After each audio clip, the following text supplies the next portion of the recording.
Hi there. Welcome to another session of the Mark blog.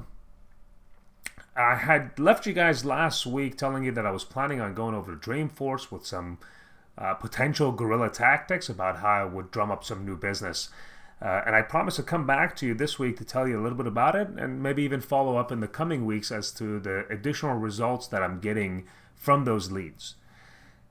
So first, my plan was to go out and get 20 contacts, new or existing contacts, essentially reestablishing connection and letting folks know that we're still around, some of the services that we're doing, some of the work that we've done in the past for customers, and also to land on anywhere between 5 to 10 customer discussions as a result of reestablishing some of those contacts.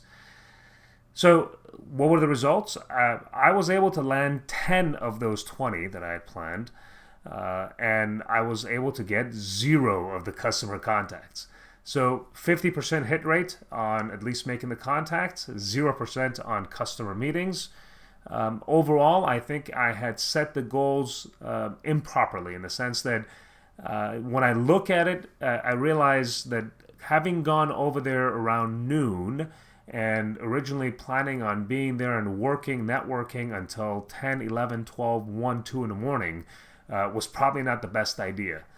And I'll explain in a moment why. So, but the lesson there is that, one, I should really be aiming to be there either the night before so that I can start having the conversations early in the morning, or show up very early in the morning and be there at about 8 or 9 in the morning at least to begin to have a lot of those discussions. With the way it essentially worked out is I ended up having conversations with folks from DocuSign, from Conga, from Financial Force, and a couple other companies as well. So that was fruitful. The challenge I noticed was that a lot of people were having various meetings, and they had been going on since the morning, 1, 2 hour, half-hour meetings with various customers and prospects. The other aspect of it that I think I could have done a better job in is I actually went out with the idea of sending out a message to various sales staff at these companies and letting them know, hey, I'm here to help you, talk to your customers, help fill in some of the gap as far as how some solutions can be deployed using your technologies. And I got some interesting responses. A lot of people were thankful. They appreciated that I was making myself available, but they also told me, too late, we already have somebody. But we'll talk to you about some other things. So lesson there is that I should be sending out those types of messages a few weeks in advance and a reminder maybe the week before and then a final reminder again the day before, sort of trickle marketing about being available. That way there could be some meetings that are set up in advance and I could show up for those specific meetings and be more precise, more surgically implanted into the right types of conversations. So from those, the next step for me is now to do a lot of follow-ups on the 10 contacts that I have. A number of them actually said they were interested in seeing some presentations about what services we have delivered and what we can potentially do to help them during the sales cycle.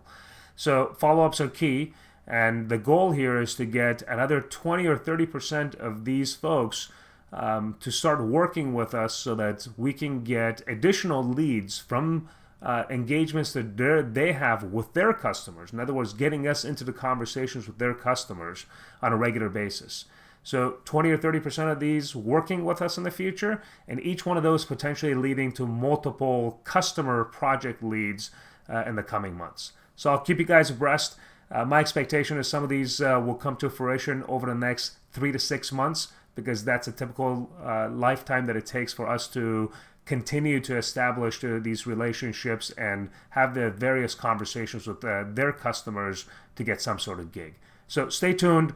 I'll let you know how things turn out. And let me know what you think about how everything went down with the Dreamforce, at least with the plans that I originally had.